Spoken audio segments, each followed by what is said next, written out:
Good morning, good morning, good morning mga ka-showbiz para sa ating balitang showbiz sa araw na ito.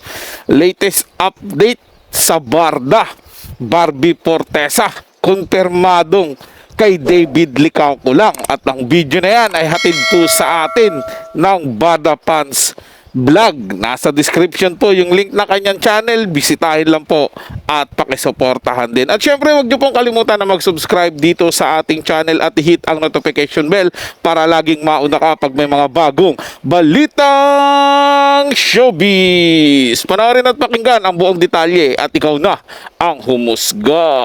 Barbie, can you share 3 tips on how to stay glowing? 3 tips.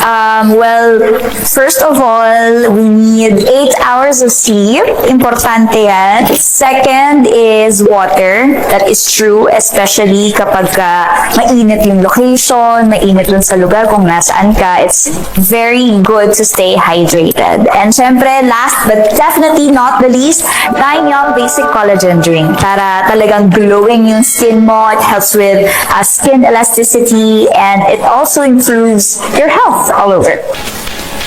And next is yung pag-enter ni Barbie noong March 17 sa kanilang contract signing / Storycon. And that is for Beauty Empire. Another pretty Miss Barbie Fortesa. At next naman ay yung pinag-uusapan sa Twitter ngayon, yung ginawa ni Barbie Fortesa doon sa premiere night. Let's watch it. Bibigyan na natin yung mga Opo, magkasama po kami. ang so far, pinakakantay ng lahat. Ang cast ng comedy movie na taon. Sino kaya yung tinatanong kung sino kaya kasama ni Barbie na tinatanong ni Sir Nelson Canlas, no? Hindi naman natin nakita si Daddy Tony doon, di ba? So, sino kaya?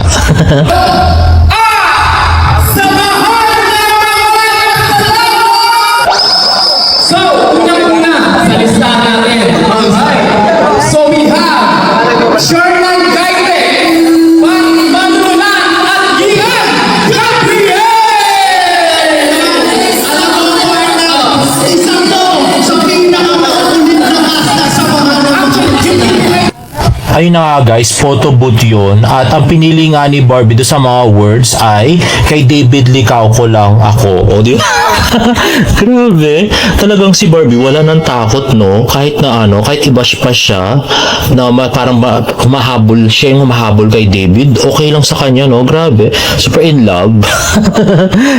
Ayun ako, ewan ko ba sa'yo, Barbara? Ayun, no? Kitang-kita. At ito so sana lang talaga ilabas din nila yung actual picture ni Barbie Fortesa na So yun mga ka-showbiz, lantaran at hayagan na pagpili ni Barbie Fortesa doon sa salitang kay David Licauco lang ako.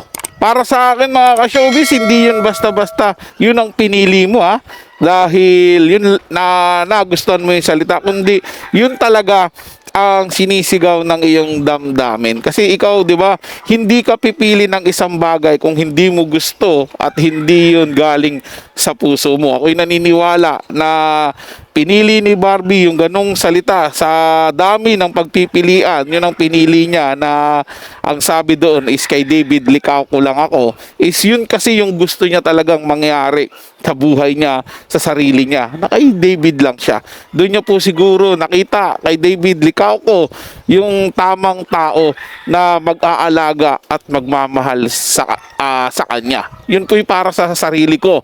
Mga ka-showbiz kung kayo, kung ano po yung interpretasyon nyo doon sa inyong nakita, sa ginawa po ni Barbie Fortesa, ay malaya po kayo magbigay ng inyong saloobin at opinion dito sa ating comment section.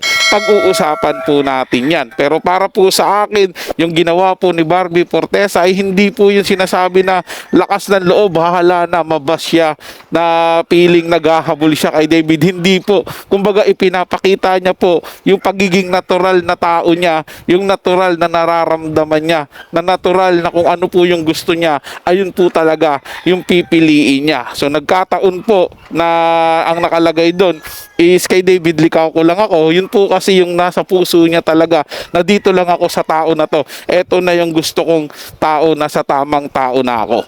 Di ba, mga ka-showbiz? Para sa mga bagong balitang showbiz, ugaling tumutok dito sa ating channel at mag-subscribe at i-hit ang notification bell para laging mauna ka sa mga bagong balitang showbiz.